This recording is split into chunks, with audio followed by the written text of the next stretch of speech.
Bienvenue sur Africa 24 pour cette nouvelle édition du Non-Stop Info. Au sommaire de l'actualité, la promesse avait été faite par Abdellatif Hammouchi, le chef de la direction générale de la Sûreté nationale. Promesse tenue dès janvier 2016. Les fonctionnaires de police marocains verront leur salaire augmenter de 250 à 500 dirhams.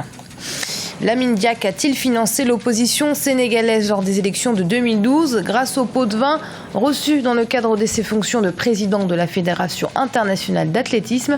Sa mise en examen pour corruption suscite en tout cas beaucoup d'interrogations au Sénégal. Et rentrée littéraire 2015-2016 à Libreville de l'Union des écrivains gabonais, le thème retenu cette année, la littérature gabonaise dans les programmes scolaires. Combattre le terrorisme, cela passe par des agents des forces de l'ordre compétents et motivés. Fort de ce constat, le Maroc a décidé d'augmenter le nombre de fonctionnaires de la police. Leurs salaires connaîtront à partir de 2016 une hausse allant de 200 à 500 dirhams. Birama Sonera. Une augmentation des salaires pour les agents de la police. C'est ce qu'ont décidé les autorités du royaume chérifien. À partir du janvier 2016, les salaires des policiers connaîtront une hausse de 250 à 500 dirhams. Cette mesure vise à motiver les troupes au moment où le terrorisme s'est fait de plus en plus menaçant au Maroc. Il y a quelques années encore, les forces de sécurité étaient un peu les parents pauvres de la fonction publique marocaine. Mais là, effectivement, avec l'augmentation conséquente de leurs salaires suivant les catégories, ils vont redoubler de zèle et d'efficacité pour pouvoir justement remplir leur mission et puis leur fonction avec plus d'efficacité. Cette augmentation concerne près de 90% des fonctionnaires des polices.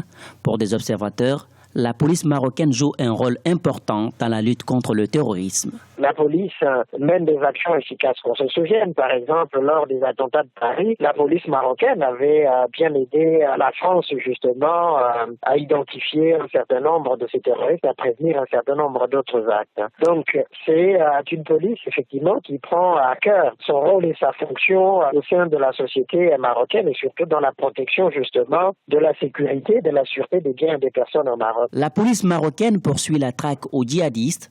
D'ailleurs, le 11 décembre 2015, elle a démantelé une cellule terroriste liée au groupe État islamique. Aujourd'hui, plusieurs mesures sécuritaires sont mises en œuvre afin de faire face à la menace terroriste dans le royaume chérifien. Dernier conseil des ministres ce mercredi pour le gouvernement de transition burkinabé, l'occasion de faire le bilan sur les actions menées et de statuer sur les derniers dossiers. Un bilan jugé satisfaisant selon le porte-parole des autorités de transition. Le compte-rendu de ce dernier conseil des ministres est attendu dans la soirée. L'affaire Lamine Diack continue de faire polémique au Sénégal. L'ancien président de la Fédération internationale d'athlétisme a en effet de nouveau été mis en examen. Il est accusé d'avoir reçu des pots de vin pour passer sous silence des cas de dopage d'athlètes. Cette affaire, initialement liée au domaine du sport, prend de plus en plus des allures de scandale politique. Ibrahima Dioumaba.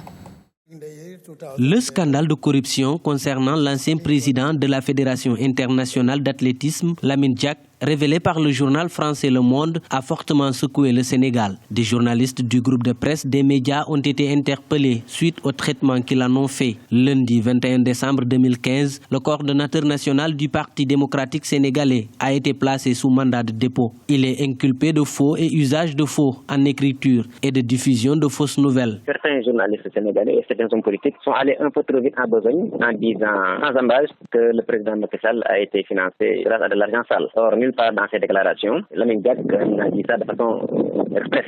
Malgré les dénégations du régime, il faut reconnaître que le Sénégal est éclaboussé. Parce que de façon générale, M. Lamine Diack a parlé de l'opposition d'alors. Il y avait Moustapha Niasse, il y avait Idriss Seck, il y avait Ousmane Tanor Dieng, mais il y avait aussi surtout Macky Sall qui est devenu président de la République. Depuis la publication du procès verbal de mise en examen de Lamine Diack, le 18 décembre 2015, les réactions se multiplient dans la classe politique sénégalaise. La presse en a fait une large diffusion. Les observateurs invitent le gouvernement à plus de sérénité et la justice à ouvrir une enquête. Ce n'est pas en réprimant des hommes politiques ou bien en convoquant des journalistes qu'il va régler cette question. Moi, je pense qu'il faut ouvrir une information judiciaire pour la tirer au clair. Pour ce qui est du PDS, ils sont dans des difficultés, ça depuis l'arrestation de Karim Wade, et depuis même la perte du pouvoir. Donc aujourd'hui, ils doivent savoir qu'ils sont dans le viseur du régime. Au moindre état de langage, donc ils vont encore subir la machine de répression. Dans ces révélations, le journal Le Monde fait état de financement par Lamine Diack de l'opposition sénégalaise en 2012. Plusieurs hommes politiques et des mouvements dits citoyens sont soupçonnés d'avoir bénéficié de ces financements issus de la corruption liée au dopage dans l'athlétisme. Les Sénégalais veulent que la lumière soit faite sur cette affaire. Et c'est une tradition à laquelle peu dérogent, offrir des cadeaux à Noël. Et pourtant, certains parents n'en ont pas les moyens, mais pour ne pas gâcher le plaisir des plus petits, issus des familles les moins aisées en Guinée équatoriale, le second vice-président du pays, Théodore Ngema Obiang Mangue, se charge de la distribution des cadeaux, une tradition désormais qui a fait cette année plus de 5 000 euros. Reportage de notre correspondant en Guinée équatoriale, Léopoldo Eneme Bansou. C'est devenu une tradition pour le deuxième vice-président de la Guinée équatoriale. Depuis 2002, Théodore Ngema Obiang Mangue parcourt le pays à la veille de Noël pour distribuer des jouets aux enfants provenant des familles défavorisées du pays. Une générosité qui a pu faire briller des yeux des enfants de Malabo en vivant la magie de Noël. Moi, j'ai 4 enfants et grâce au vice-président, tous ont des cadeaux pour Noël. Je suis très contente et je dis merci à notre grand frère. Que Dieu le bénisse et qu'il continue de recevoir la bénédiction divine. J'ai 2 enfants et ils ont reçu leurs cadeaux. Je demande à Ngema Obiang de continuer à prendre soin de nous. Je remercie Ngema Obiang pour les cadeaux et je voudrais qu'il continue avec cette initiative. Chaque année, cette opération vise plus de 5 000 enfants à travers la Guinée équatoriale. C'est l'une des initiatives sociales majeures à l'actif de Théodore Ngema Obiang. Pour moi, ce geste est devenu personnel. Pendant que j'ai encore la possibilité, je veux que tous les enfants de ce pays passent des fêtes de Noël avec leurs cadeaux. Il y a beaucoup de parents qui n'ont pas la possibilité économique de satisfaire tous les caprices de leurs enfants. Par conséquent, la distribution des jouets est devenue une tradition pour moi. Il y a une satisfaction personnelle de faire ce geste à tous les fils et filles de la Guinée équatoriale. La tournée de distribution de jouets à l'endroit des enfants équato-guinéens se poursuit sur l'ensemble du pays. Une initiative du vice-président de la Guinée équatoriale qui s'inscrit dans une démarche de solidarité africaine avec la distribution de jouets aux enfants des autres pays du continent, comme la Côte d'Ivoire en 2014.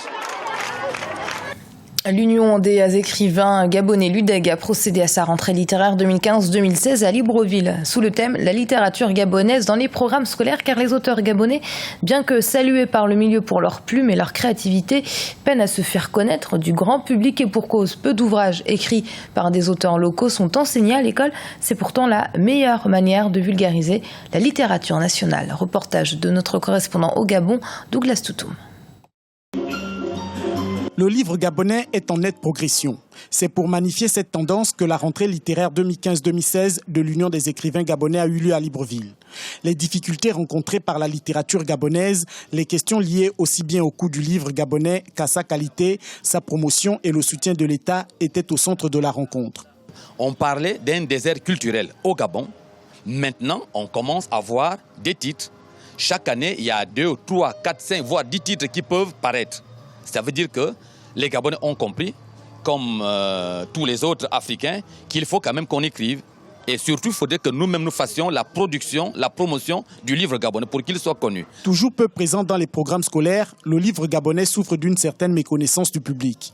Cette réalité, selon les spécialistes, est un frein à la promotion des écrivains et à la littérature. Pourtant, entre 1990 et 2015, un peu plus de 2000 ouvrages ont été produits par les quelques 200 écrivains gabonais. La littérature gabonaise se porte réellement bien et elle gagnerait à être soutenue par les autorités politiques en mettant en place, par exemple, des politiques de soutien à l'édition, de soutien tout simplement dans tout ce qui est manifestation littéraire afin de faire la promotion de cette littérature.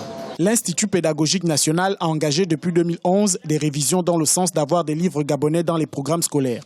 Ces révisions ont permis d'atteindre un peu plus de 20% de présence de livres gabonais dans le programme scolaire national. Le parrain de cette rencontre, le ministre de la Communication, Alain-Claude Bilibinze, a émis le souhait que l'UDEG devienne un partenaire de l'éducation en vue de promouvoir le savoir Made in Gabon.